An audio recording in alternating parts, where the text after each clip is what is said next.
की कसं अपात्र करायचं या लोकांना आणि कसं माझ्याच माणसानं द्यायचं.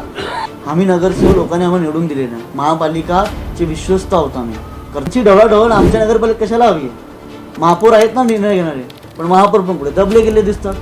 पूर्ण ठेकेदारांचं काम स्वतःकडेच घ्यायचं, स्वतःच पैसे काढून घ्यायचे, कमवायचे, नगरपालिका ठणठण गोपाळ कंगाल करून निघायचं, यांचं पूर्ण उद्देश आहे. आम्ही यंग लोक आहेत, सांगतो जेनझीचं आंदोलन चालू आहे ना, आम्ही यंग लोक स्पष्ट सांगतो. हे लोक बोलतात नाही तुम्ही येऊन छोटे आहेत, तुम्हाला समज नाही, आम्हाला सर्व समजतं. ते कमिशनर पण जेनझीच आहेत आमच्यासाठी. ते आमदारांना नव्हे, आमदारांना उत्तर आहे तर त्यांचे मुख्यमंत्री आहेत, आयुक्ताला उत्तर आहे तर नगरसेवकच आहेत. भिवंडी महानगर पालिका स्थायी समिति में खतरनाक इमारतों को गिराने के ठेके को लेकर विवाद गहराया है। बकायेदार सहारा ट्रेडर्स को दोबारा ठेका देने के प्रस्ताव का जेनजी नगरसेवकों ने कड़ा विरोध किया। आरोप है कि संबंधित ठेकेदार पर महानगर पालिका का करीब 34 लाख रुपए बकाया होने के बावजूद उसे ठेका देने की कोशिश की जा रही थी। रद्द किए गए प्रस्ताव को दोबारा चर्चा में लेने का भी नगर सेवक एडवोकेट मयूरेश पाटिल और अमन खान ने विरोध किया। एडवोकेट पाटिल ने कहा, हमें जेनजी कहकर छोटा मत समझिए। कौन सी प्रक्रिया किसके फायदे के लिए की जा रही है यह हमें अच्छी तरह समझ में आता है। जेनजी मूर्ख नहीं है। उन्होंने आरोप लगाया कि महानगर पालिका के कामकाज में बाहरी जनप्रतिनिधियों का हस्तक्षेप बढ़ रहा है। प्रशासन ने पारदर्शी तरीके से काम नहीं किया तो जेनजी नगर सेवक सड़क पर उतरकर आंदोलन करेंगे, ऐसी चेतावनी भी दी गई। देखते रहिए स्पीड न्यूज भारत। होते तर त्यांची ही सगळी प्रक्रिया चालू होती की कसं अपात्र करायचं या लोकांना आणि कसं माझ्याच माणसानं द्यायचं, कसंच मीच चालवणार. कसं आहे साहेब, सांगतो मी सांगणार तुम्हाला, आम्ही नगरसेवक लोकांनी आम्हाला निवडून दिले नाही. महापालिकाचे विश्वस्त आहोत आम्ही, कर्तव्य आमचं बनतं. पण इथे विश्वस्त कोण दाखवते? राज्य शासनाचे अधिकारी दाखवतात. कोण? सदस्य जे राज्य बसलेत ना, जे लोकांनी निवडून दिलेले, त्यांची ढवळाढवळ आमच्या नगरपालिका कशाला हवी आहे? महापौर आहेत ना निर्णय घेणारे, पण महापौर पण पुढे दबले गेले दिसतात. स्थायी समिती सभापती दबले दिले असतात. हे दबाव तंत्राचं यंत्रणा चालू आहे. आजपर्यंत भिवंडी महानगरपालिकेने हा दबाव तंत्र आजपर्यंत कधी बघितला नाही. महापौर सक्षम आहे यासाठी काम करायला, आणि महापौरांकडून जर होत नसेल तर आम्ही नगरसेवक सोबती लावू त्यासाठी.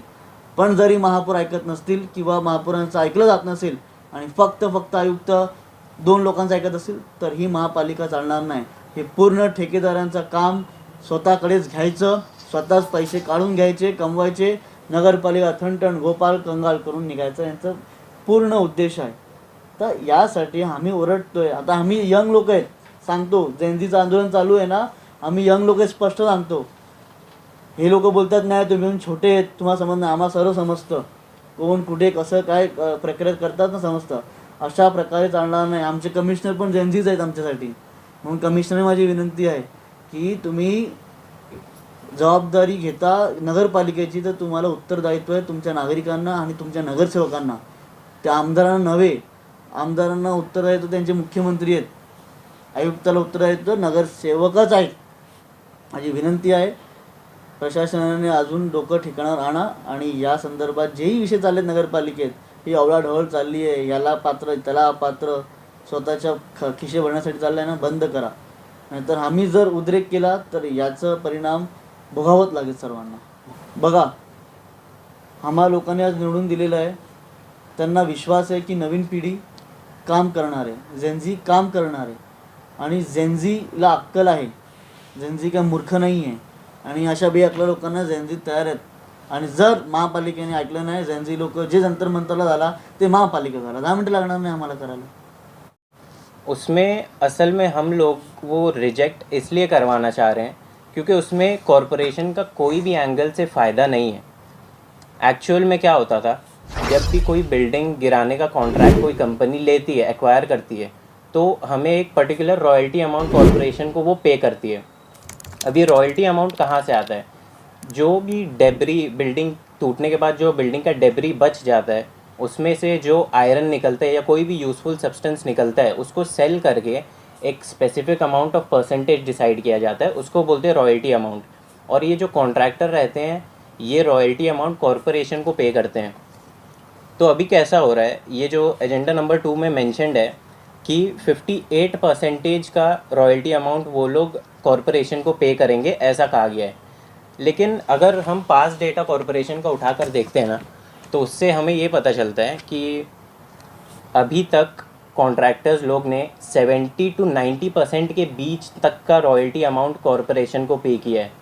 तो ये जो न्यू कॉन्ट्रैक्टर्स हैं, इनका 58% देना कम, एटलीस्ट हाफ कर रहे ये लोग परसेंटेज को। तो ये एक्सेप्ट करके हम हमारे कॉरपोरेशन के फंड्स का नुकसान क्यों कर रहे हैं? जहाँ से हम प्रॉफिट उठा सकते हैं वहाँ से प्रॉफिट क्यों नहीं उठाया जा रहा है? और पहली बात ये समझना बहुत ज़रूरी है कि हमारे कॉरपोरेशन में फ़ंड्स की एक बहुत प्रॉब्लम चल रही है।